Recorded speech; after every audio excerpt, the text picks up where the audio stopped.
Puwede bang tanggalin ng concerned citizen ang campaign paraphernalia na alam niyang illegal? Pwede po, no? Pwede dahil po yan ay paglabag sa batas. No? So kung halimbawa, nilagyan ang iyong bahay ng poster Mhm. at yung bakod mo may nagdikit, no? Walang pahintulot, pwede mong tanggalin, no? Dahil yan ay property mo naman. Dumaan ka sa kalsada, may nakita ka nakakabit sa poste, pwede Mhm. mong tanggalin kasi bawal maglagay sa poste ng kuryente, no? So Mhm. walang po pwedeng magkaso sa iyo dahil yung Hmm. ginawa nila ay labag sa batas, kaya pwede tanggalin ng kahit sino. Okay. Lawful, ano ba yung mga lawful campaign materials? Remind nga po natin yung ating mga kapatid attorney. Yes po. Yung lawful campaign propaganda or paraphernalia, nagiging lawful po siya kapag ikaw ay sumusunod sa mga panuntunan, no? So ibig po sabihin, kailangan lang sundin mo yung limitasyon sa size.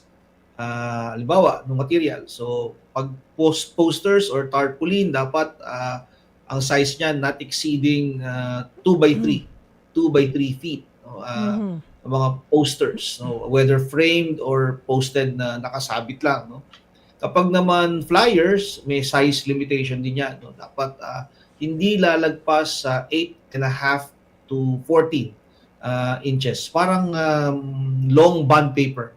So yun yung maximum ng flyers. No?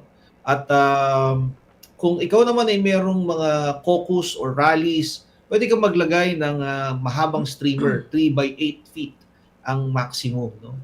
Pero kailangan mong tanggalin within 24 hours after nung event. No? So Mhm. 5 days before the event, pwede mong ilagay.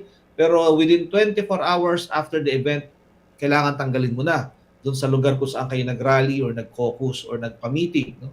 Pero yung 2 by 3 posters, hindi kinakailangan tanggalin yun.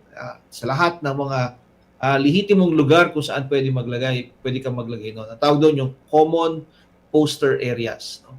Mhm. Billboards.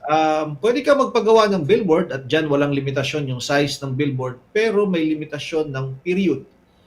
Not more than 2 months. No? Not more than 2 months. So, 60 days. Ang billboards. At dapat ang distansya niya ay not exceeding 1 kilometer from each other. Yan. Yung mga nilalagay sa bus, yung sa likod ng bus, yung parang mga Yes, sticker, opo. pwede yan, basta may pahintulot galing sa COMELEC. No? Kailangan, ang tawag dyan ay transit political ads. At sa lahat ng binanggit ko na propaganda na yan, kasama na yung online TV ads, TV ads and radio ads. No? Lahat yan kailangan may nakalagay na paid for by. Oo, Mhm. or donated by kung ito ay bigay lang. No? Lahat yan kailangan merong printed by kung ito ay paraphernalia na hawak, no? Printed materials, and paid for by sino ang nagbayad. Nakalagay doon yung totoong pangalan at address nila. Yan. So yun po yung mga lawful election propaganda. So yung hindi sumusunod sa mga yon o nakalagay sa mga lugar na bawal at wala doon sa COMELEC poster areas or common poster areas, yung po ang tinatawag nating unlawful election propaganda or bawal